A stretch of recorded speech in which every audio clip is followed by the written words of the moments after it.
Mon nom est Christophe Galéré avant tout. Je tiens à préciser que je ne suis ni un prophète, ni quelqu'un de spécial. Je suis juste un homme ordinaire qui aime Jésus et qui essaie, chaque jour, d'entendre sa voix au milieu du bruit de ce monde. Mais au cours des dernières semaines, quelque chose a changé au plus profond de moi. Depuis le 9 octobre 2025, je fais des rêves et des impressions spirituelles qui m'ont laissé silencieux devant Dieu. Je ne veux pas que quiconque me suive ou me considère comme quelqu'un qui a toutes les réponses. Je veux simplement partager ce que j'ai vu et solliciter vos prières. Car si Dieu m'a montré cela, c'est qu'il essaie de nous alerter sur quelque chose de bien plus grand que nous ne pouvons l'imaginer. Ce soir-là, j'étais à la maison avec ma femme. C'était une journée ordinaire. Rien ne semblait différent. Le ciel était dégagé et les avions passaient à l'horizon, comme d'habitude. Mais soudain, j'ai réalisé que quelque chose n'allait pas. Un avion effectua un étrange virage, comme s'il avait perdu le contrôle. Il tournoya et s'écrasa. Peu après, un autre s'écrasa, et encore un autre. En quelques minutes, des dizaines d'avions s'écrasèrent du ciel, comme si l'air lui-même avait cessé de les soutenir. Je me souviens du bruit des explosions, des cris au loin et du silence qui suivit. C'était le genre de silence qui ne semble pas humain, un silence qui pèse sur l'âme. Je me suis réveillé en sueur. Mon cœur battait fort et ce sentiment était trop réel pour n'être qu'un rêve. Je n'arrêtais pas de me demander « Qu'est-ce qui pourrait causer cela ?» Mon esprit s'est immédiatement tourné vers quelque chose que j'entendais depuis un moment. Une possible cyberattaque, ou même une impulsion électromagnétique, IEM, qui paralyserait toute technologie. Tout s'est arrêté. Avions, voitures, communication, tout s'est arrêté d'un coup. Je ne suis pas un expert, mais l'impression que j'ai eue était celle-ci, un effondrement soudain.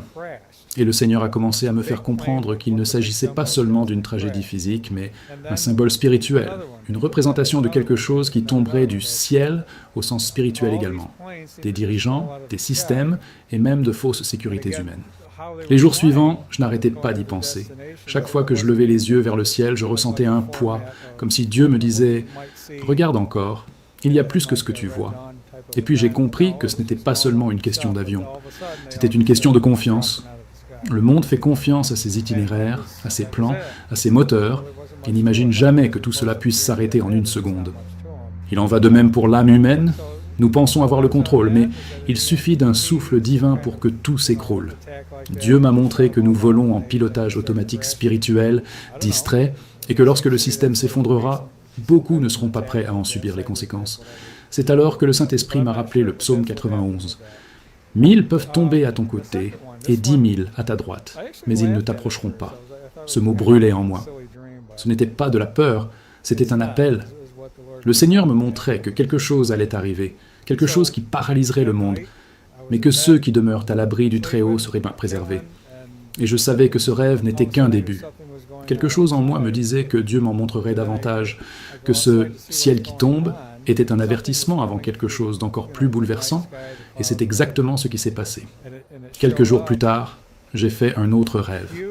Un rêve si étrange et pourtant si réel qu'au début j'en ai ri, jusqu'à ce que le Seigneur me fasse comprendre qu'il n'y avait rien de drôle dans ce que j'allais voir.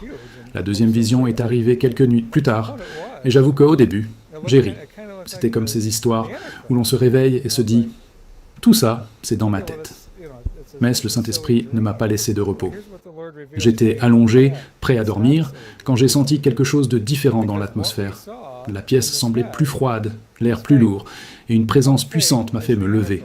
Je suis sorti dans le jardin et j'ai levé les yeux vers le ciel.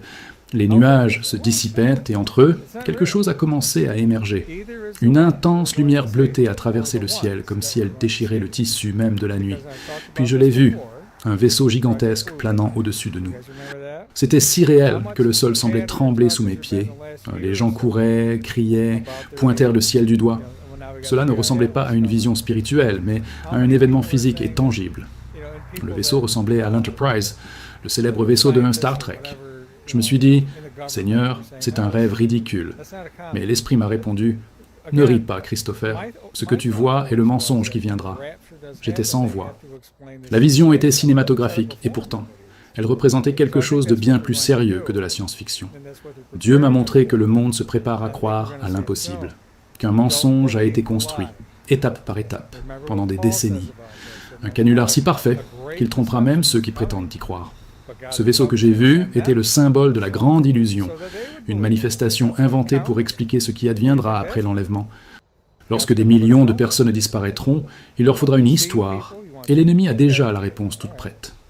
Ils ont été enlevés par des extraterrestres. Telle sera l'explication. La technologie et les images dans le ciel serviront à entretenir le mensonge, et le monde y croira. Ces derniers mois, combien de fois avons-nous entendu parler d'OVNI aux informations? Combien de rapports sur l'émergence de nouvelles formes de vie? Rien de tout cela n'est une coïncidence. Le système est entraîné à accepter une explication alternative, car l'ennemi sait que l'enlèvement est proche. Et quand il se produira, il aura besoin d'une justification convaincante. C'est pourquoi le Seigneur m'a dit « Ce qui est aussi faux qu'Enterprise, c'est ce qu'ils montreront au monde. » Et même si c'est faux, cela semblera absolument réel. Cette révélation m'a laissé silencieux pendant des heures. J'ai pensé à ceux que j'aime, à tous ceux qui seront trompés parce qu'ils ne connaissent pas la parole. Paul a écrit dans 2 Thessaloniciens 2, 11, « C'est pourquoi Dieu leur enverra une puissance d'égarement pour qu'ils croient au mensonge. » Et c'est ce qui est sur le point de se produire. Dieu permettra que l'humanité soit confrontée à ce qu'elle a toujours recherché, des signes, des spectacles, des explications trompeuses. Et le prix à payer sera la tromperie collective. Mais le Seigneur m'a fait comprendre quelque chose d'encore plus profond. Avant cette grande illusion, un choc surviendra. Un événement qui réveillera ceux qui dorment encore. Un réveil pour l'Église, une dernière chance pour ceux qui sont encore divisés entre le monde et le Christ. J'ignorais ce que serait ce choc, jusqu'à la 3e vision. C'est là que j'ai entendu des paroles si claires et si pressantes qu'elles ont tout changé en moi. La 3e vision eut lieu peu avant l'aube.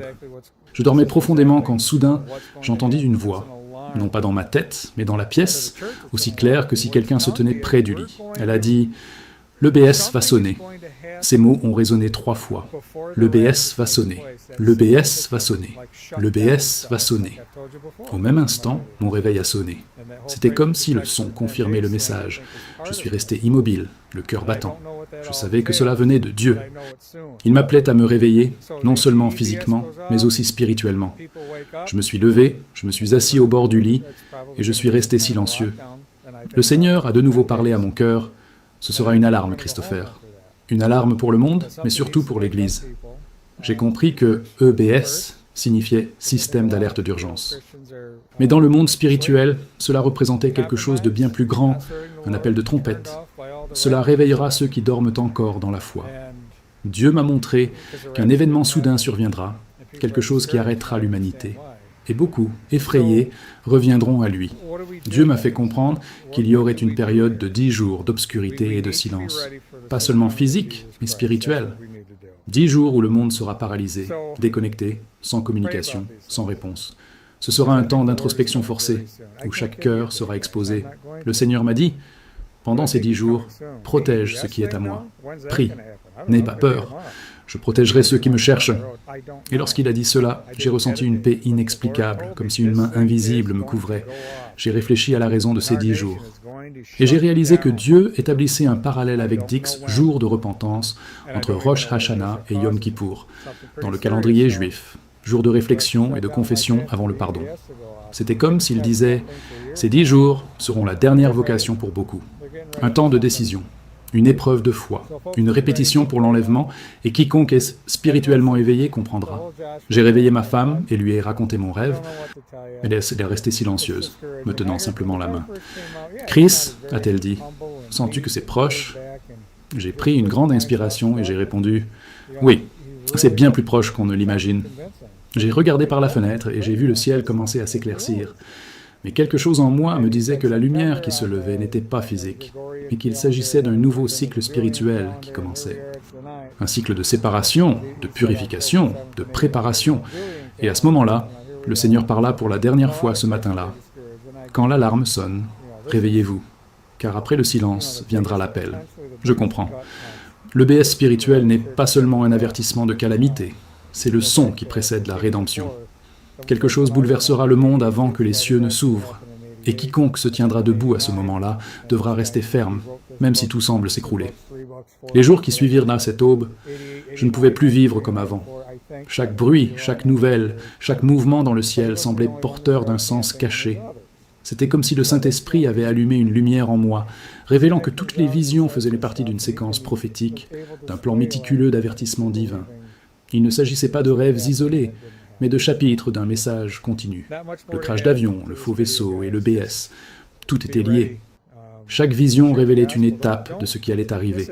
L'effondrement, l'illusion et l'alarme. J'ai commencé à tout noter dans un carnet.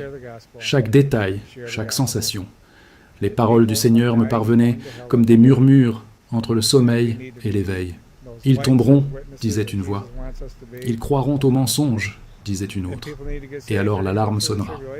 J'avais le sentiment que Dieu tissait un fil entre les événements et que ce fil pointait vers une seule destination, l'enlèvement de l'Église et le jugement de ceux qui restent. C'est à ce moment-là que j'ai réalisé que le Seigneur ne me montrait pas seulement l'avenir, mais m'invitait à réveiller son peuple. À cette époque, j'ai commencé à remarquer quelque chose d'étrange chez les gens qui m'entouraient. Les chrétiens étaient fatigués, déçus, abandonnant la foi. Nombre d'entre eux avaient perdu espoir après de fausses prédictions sur l'enlèvement. J'ai vu des hommes et des femmes se moquer de ceux qui espéraient encore en disant « On a déjà entendu ça ». Et à cet instant, j'ai compris.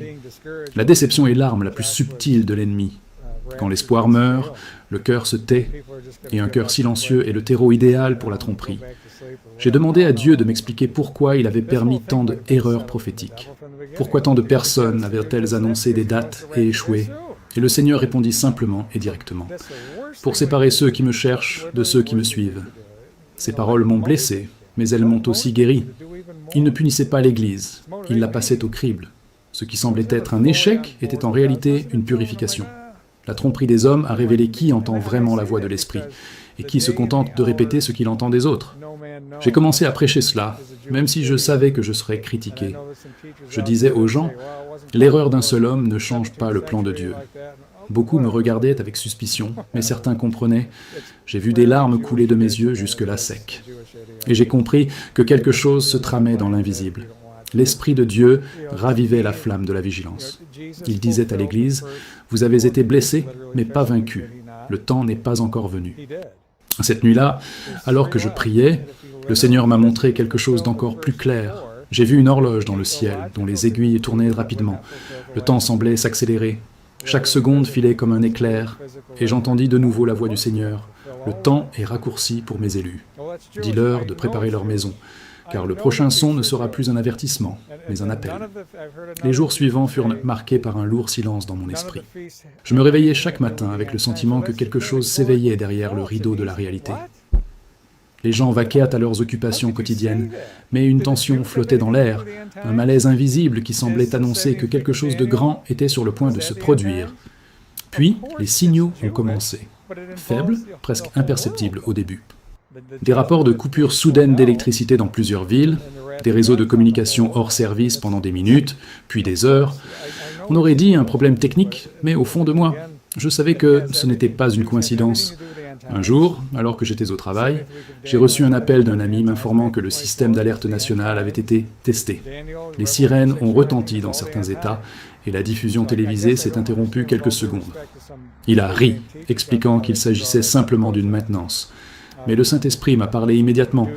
Il pense que c'est un test, mais c'est une répétition pour ce qui va suivre. À cet instant, mon cœur a tremblé. Je me suis souvenu de la voix qui avait dit « Le BS va sonner ».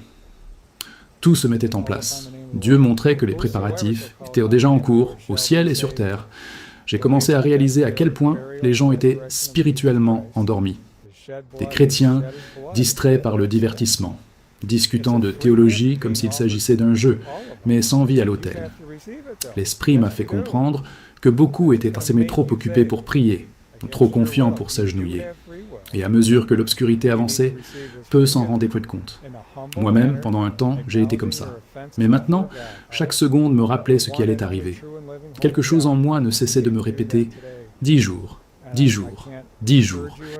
J'ai dit à ma femme ce que je ressentais. « Le monde va s'arrêter », ai-je dit. Elle m'a regardé, les larmes aux yeux.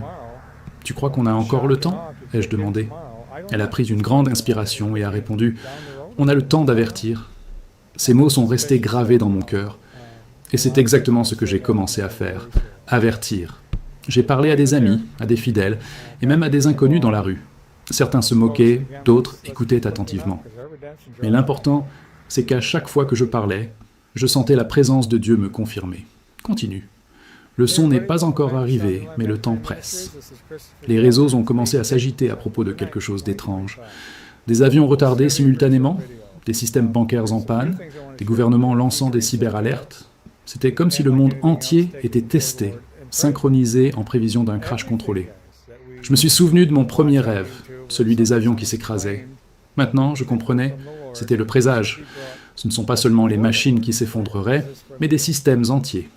Tout ce que l'homme avait construit pour se sentir en sécurité serait ébranlé. Cette nuit-là, je me suis agenouillé et j'ai demandé à Dieu, « Seigneur, que nous arrivera-t-il quand tout s'arrêtera ?» Et la réponse est venue doucement, mais fermement. « Ceux qui sont en moi seront protégés. Ceux qui m'ignorent seront pris de panique. La différence entre le chaos et la paix résidera dans l'intimité avec moi. » J'ai ressenti une paix profonde. La peur s'est dissipée. Je n'avais pas besoin de tout comprendre. Il me fallait juste être prête. Et c'est là que j'ai compris. Les 10 jours d'obscurité ne seraient toutefois pas la fin, mais le début de la séparation entre ceux qui connaissent Dieu et ceux qui ne font que le mentionner. Ce matin-là, quelque chose a changé à jamais. Le silence, autrefois purement spirituel, est devenu littéral. Je me suis réveillé au son d'un bruit étrange, ni du vent, ni de la pluie, mais le bruit du vide. L'horloge clignotait, mon portable était mort, et la rue entière semblait figée dans le temps. J'ai regardé par la fenêtre, et j'ai vu que toutes les lumières de la ville étaient éteintes. Pas de voiture, pas de bruit, pas de voix. Juste une obscurité dense et profonde qui semblait vivante. C'est alors que j'ai compris. Ça avait commencé. Les 10 jours. L'EBS allait retentir. J'ai couru dans la chambre de ma femme. Elle était déjà réveillée, assise dans son lit, me regardant avec des yeux humides. « Chris !» murmura-t-elle. « Tu entends ça ?»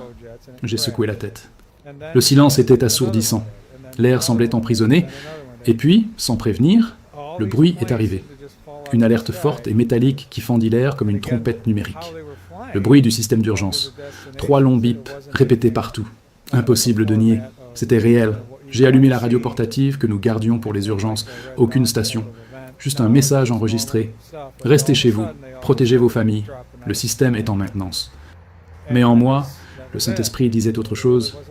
Ce n'est pas de la maintenance, c'est une séparation. J'ai senti un poids sacré s'emparer de la maison. Nous nous sommes agenouillés et avons commencé à prier. Non par peur, mais par discernement. L'Esprit dit, « Ces 10 jours sont le temps où je réveillerai ceux qui dorment. Ceux qui se moquaient pleureront. Ceux qui me cherchaient seront scellés. » La ville était paralysée. Le temps semblait avoir perdu son sens. Jour et nuit se confondaient. Les gens frappaient aux portes pour demander de l'aide, ne sachant que faire. Pas d'internet, pas de télévision, pas de réponse. Beaucoup se mirent à prier, même ceux qui doutaient auparavant. J'ai vu des voisins agenouillés sur l'asphalte, invoquant le nom de Jésus pour la première fois. C'était le chaos à l'extérieur, mais un nouveau départ à l'intérieur. Le Seigneur m'a montré que parfois, il a besoin de fermer le monde entier pour raviver la foi. Les jours passaient lentement. Chaque aube semblait identique à la précédente. Et même sans montre, je savais combien de jours s'étaient écoulés. Le 7e jour, alors que je priais, j'ai entendu l'Esprit dire « La repentance a commencé, mais il reste 3 jours. » C'est alors que j'ai compris. Ces 10 jours étaient le prélude. Le réveil avant la moisson, le dernier appel avant l'enlèvement. Au matin du 10e jour, le silence fut rompu. Les lumières se rallumèrent, les appareils électriques revinrent en marche, et les gens coururent dans les rues en pleurant, en s'embrassant et en se sentant soulagés. Mais quelque chose avait changé. Le monde semblait le même, mais il ne l'était plus. Il y avait quelque chose dans l'air, le sentiment que le temps avait été réduit de moitié. Et en moi, le Seigneur murmura, « Maintenant, tout le monde est réveillé. » Mais tout le monde n'est pas prêt. À la fin du 10e jour, le monde sembla respirer à nouveau, mais quelque chose avait changé, comme si l'air lui-même avait changé. Les gens commencèrent à parler de ce qu'ils voyaient et ressentaient. Nombreux furent ceux qui rapportèrent avoir entendu des voix, des rêves, des visions et des prémonitions. C'était comme si Dieu avait ouvert une fenêtre spirituelle à travers laquelle chacun, croyants et non-croyants, avait regardé pendant un bref instant. J'ai senti que l'humanité avait été touchée, mais tout le monde n'en comprenait pas le sens. Certains retournèrent à leur routine, comme si de rien n'était, tandis que d'autres se mirent à chercher des réponses. Et c'est alors que le ciel commença à parler. La première nuit, après le retour du courant, j'ai aperçu quelque chose à l'horizon. Un éclair bleuté a traversé le ciel d'est en ouest, silencieux, inexpliqué. Les médias se sont empressés de parler d'une anomalie atmosphérique, mais Spirit m'a assuré que ce n'était pas naturel. Le même motif lumineux s'est répété les nuits suivantes, dans différentes parties du monde. Les réseaux sociaux ont débordé de vidéos, de théories et de paniques. Certains ont prétendu qu'il s'agissait d'anges, d'autres de vaisseaux spatiaux, d'autres encore de signes de la fin. En moi, l'esprit n'a dit qu'une chose. Ils ont commencé à voir ce dont ils s'étaient moqués auparavant. Le 4e jour après le retour de la lumière, la tromperie commença à se répandre. Les chaînes de télévision ont diffusé des déclarations officielles concernant une présence non identifiée dans le ciel. Des scientifiques ont été interrogés, des chefs religieux ont proposé d'étranges explications, et même des gouvernements ont appelé au calme. Tout était coordonné, étudié et convaincant. Je savais que c'était le début de la grande illusion, la même que j'avais vue dans le rêve du vaisseau. Il préparait l'humanité à l'explication qui viendrait après la disparition de l'Église. Le Saint-Esprit m'a dit clairement, ils diront qu'ils ont été enlevés de la planète. Ce sera le mensonge qui entretiendra le chaos. Alors que le monde devenait confus, les vrais enfants de Dieu commencèrent à ressentir quelque chose en eux, le désir d'un foyer. C'était comme si l'esprit de chaque croyant était appelé vers le haut. Une attente silencieuse, impossible à expliquer. Moi-même, je me mis à rêver de trompettes, de foules vêtues de blanc et d'un ciel qui s'ouvrait comme un voile déchiré. Je me réveillais, en pleurant, non pas de peur, mais d'amour. Je savais que l'heure du départ était proche. Mais l'espoir s'accompagnait de souffrance. J'ai vu des familles divisées, des couples se disputer sur la foi, des parents se moquer de leurs enfants en prière, et des églises se disputer sur des interprétations théologiques à mesure que le temps passait. L'Esprit m'a parlé. La tromperie n'est pas seulement extérieure, Christopher, elle est déjà entrée dans le cœur de ceux qui ont été distraits. Et cela m'a profondément blessé. J'ai vu des frères autrefois fervents devenir froids et indifférents. L'ennemi ne les a pas renversés par l'hérésie, mais par la lassitude. Cette semaine-là, le Seigneur m'a réveillé au milieu de la nuit avec une phrase qui résonne encore en moi aujourd'hui. Le son de la trompette est déjà accordé. J'ai ressenti une présence si forte que je me suis agenouillé par terre, tremblant. Dieu disait que le moment de l'Église viendrait, que le monde se préparerait déjà à expliquer l'inexplicable. Et à cet instant, j'ai compris, le 11e jour avait déjà commencé, le temps entre l'éveil et l'extase, un temps court, urgent et définitif. Les jours suivants furent différents de tout ce que j'avais connu. Le monde semblait être entré dans une dimension parallèle. Les gens continuaient de respirer, de marcher et de parler, mais une lourdeur se lisait dans leurs yeux. Une ombre de peur mêlée d'incrédulité. Les nouvelles ont commencé à montrer des disparitions mystérieuses. D'abord, dans les petites villes, des enfants disparaissèrent de leur lit. Des gens disparaissèrent dans la circulation sans que personne ne puisse expliquer le phénomène. Les scientifiques parlaient d'anomalies gravitationnelles. Les chefs religieux disaient qu'il s'agissait d'une punition divine. Mais ceux qui connaissèrent la parole savaient que ce n'était que le début. J'étais chez moi lorsque j'ai entendu le premier rapport de la communauté. Une paroissienne m'a appelé en pleurant. « Chris, mon mari priait avec moi et il a disparu sous mes yeux. » Sa voix tremblait. Il était à genoux et en un clin d'œil, il a disparu. Je suis restée silencieuse. Le Saint-Esprit a confirmé au même moment. Cela arrive. L'enlèvement avait commencé, non pas comme un événement mondial instantané, mais par vagues successives, comme si le Seigneur rassemblait ses enfants par région. C'était le début de quelque chose de saint et de terrifiant à la fois. J'ai couru dans la chambre et me suis agenouillé. « Seigneur, je suis encore là. Pourquoi ?» Et il a répondu, « Parce que tu as encore besoin de parler. » Ces mots m'ont déchiré. Je voulais partir, je voulais être avec lui. Mais l'amour pour ceux qui ne le connaissaient pas encore m'a maintenu debout. J'ai senti l'Esprit me donner la force de témoigner, même au milieu de la peur. J'ai parcouru les rues et j'ai vu des gens paniqués, criant, pleurant, incompréhensibles. Certains disaient qu'ils étaient des extraterrestres. D'autres disaient que c'était le châtiment final. Mais au fond de moi, je savais que c'était de la miséricorde. Les autorités ont commencé à annoncer des explications officielles. Elles ont affirmé qu'un phénomène extraterrestre se produisait, un sauvetage sélectif d'humains par des intelligences supérieures. C'était le mensonge parfait, l'accomplissement littéral de ce que le Seigneur m'avait montré dans le rêve du navire. Il montrait des images holographiques dans le ciel, des rayons de lumière descendant au-dessus des montagnes et des mers. Mais ceux qui avaient du discernement savaient que c'était l'illusion de la bête, le rideau technologique d'une tromperie mondiale. Au milieu de ce chaos, quelque chose commença à briller. De petits groupes de croyants se rassemblèrent dans des maisons, des grottes et des hangars, priant sans relâche. Ils ne cherchaient pas de réponse, mais une présence. L'atmosphère de ces rassemblements était indescriptible. Alors que le monde était plongé dans la confusion, le Saint-Esprit descendit avec puissance sur ceux qui attendaient encore. J'ai vu des gens guéris, libérés, et même des anges apparaître pour réconforter ceux qui avaient eu peur. C'était le prélude aux retrouvailles. Cette nuit-là, alors que je priais avec un groupe de frères, j'ai entendu quelque chose que je n'oublierai jamais, le son d'une trompette lointaine venant de l'Est. Ce n'était ni métallique, ni artificiel. C'était vivant. Le son vibrait dans mon âme et chaque cellule de mon corps semblait reconnaître la mélodie. Tout le monde se tut. Nous savions ce que c'était. La présence de Dieu emplit la pièce et les larmes commencèrent à couler. Un à un, frères et sœurs disparurent, non pas paniqués, mais glorieux. Le sol s'illumina là où ils étaient agenouillés. Je tombais à genoux, tremblante. L'enlèvement se produisait sous mes yeux. Le son de la trompette ne cessait jamais. Il s'amplifiait, comme si les cieux eux-mêmes respiraient au rythme du cœur de Dieu. J'ai levé les yeux et j'ai vu quelque chose d'impossible à décrire avec des mots humains. Le ciel se déchira tel un voile, révélant une lumière qui ne venait ni du soleil, ni des étoiles. Elle était vivante, consciente. Des anges descendaient en rang, brillants comme un feu liquide, chacun semblant savoir exactement où aller. Les gens s'élevaient, enveloppés d'une lumière dorée, leur corps se transformant sous l'éclat. Il n'y avait ni douleur, ni peur, seulement la paix. Une paix si intense qu'elle suspendait le temps. J'ai essayé de me lever, mais mes jambes refusèrent de réagir. Le sol me semblait trop sacré pour y marcher.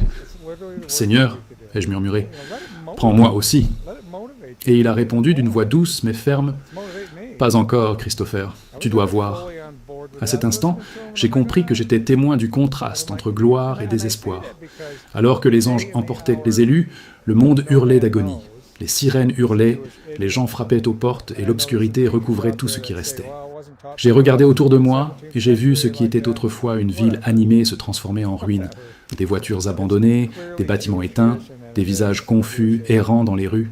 Certains ont crié le nom de Jésus trop tard, d'autres ont maudit le ciel. Les médias ont quand même essayé de diffuser quelque chose, mais les écrans n'affichaient que des parasites. Le silence revint, mais c'était désormais un silence de jugement. La présence de Dieu s'était retirée et le vide était insupportable. Les paroles du Seigneur résonnaient dans mon esprit. Celui qui ne m'écoute pas dans la lumière me cherchera dans les ténèbres. Au milieu de cette scène, je suis tombé à genoux. J'ai pleuré comme jamais auparavant, non pas par peur, mais par compassion. « Seigneur, ai-je demandé, y a-t-il encore du temps pour eux ?» Et il m'a répondu, « Il y a toujours du temps pour ceux qui se repentent. Même au cœur de la tribulation, ma miséricorde m'appellera toujours. » Et j'ai compris. Même après l'enlèvement, Dieu étendra encore sa main. Il continuera à chercher les perdus, car son amour ne s'arrête pas au son de la trompette. Je restais allongé là, par terre, tandis que la lumière du ciel déclinait lentement. Le vent soufflait, soulevant la poussière et l'odeur de la terre humide. C'était comme si la planète elle-même pleurait. Et à cet instant, je compris quelque chose. L'extase n'était pas seulement la fin, c'était le début de la moisson finale. Dieu accomplissait chaque parole, chaque promesse, chaque prophétie. Et même si j'étais encore là, mon cœur n'appartenait plus à ce monde. Debout, je regardais l'horizon et dis à voix haute, « J'ai vu ce qui arrive. Et je dis à tous ceux qui restent, n'abandonnez pas. Il y a encore le pardon, il y a encore le salut. » J'ai senti une légère brise me caresser le visage, comme une main invisible qui me réconfortait. Et j'ai entendu la voix du Seigneur pour la dernière fois cette nuit-là. « Sois témoin, Christophe, car lorsque le prochain son retentira, ce sera le dernier. » Alors je comprends. La mission n'était pas terminée, elle avait simplement changé de forme. Et tandis que le monde se préparait aux ténèbres, je continuais à proclamer la seule vérité qui subsistait. Jésus revient.